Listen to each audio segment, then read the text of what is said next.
Aujourd'hui, les hommes forts du Kampuchea démocratique s'appellent Khieu Samphan, président du Présidium, Salotsar, Premier ministre, Ieng Sary, ministre des Affaires étrangères, et Son Sen, ministre de la Défense.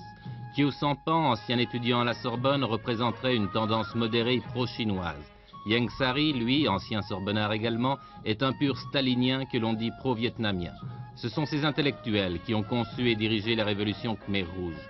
Mais ceux qui l'ont appliquée, ce sont ces garçons et ces filles, fils de paysans, pauvres et incultes, et qui sont aujourd'hui les maîtres du pays.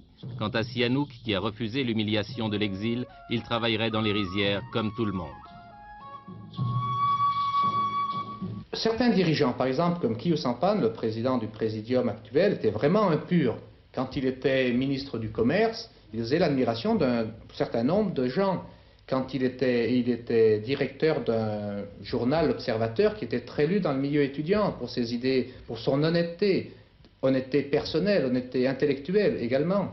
Il vivait, étant ministre, comme un pauvre, avec une vieille Volkswagen que lui avait prêté l'État. Jamais il n'acceptait un pot de vin. Et c'était une certaine source d'espérance. Ieng Sary également. Ieng Sary était, j'ai plusieurs témoignages qui le présentent comme un professeur très affable, qui donnait des cours aux plus pauvres, qui expliquait très bien, qui disait entre élèves et professeurs, nous sommes égaux. Il n'y a pas de classe sociale. Il représentait un certain idéal. C'est pour cela que les Khmer rouges avaient une certaine aura qui les entourait, malgré les massacres que l'on connaissait bien avant la prise de Phnom Penh. Ce qu'il faut remarquer aussi, c'est que les dirigeants actuels du Cambodge sont tous sortent presque tous du milieu enseignant. Vous n'avez aucun travailleur, et c'est ça qui est inquiétant.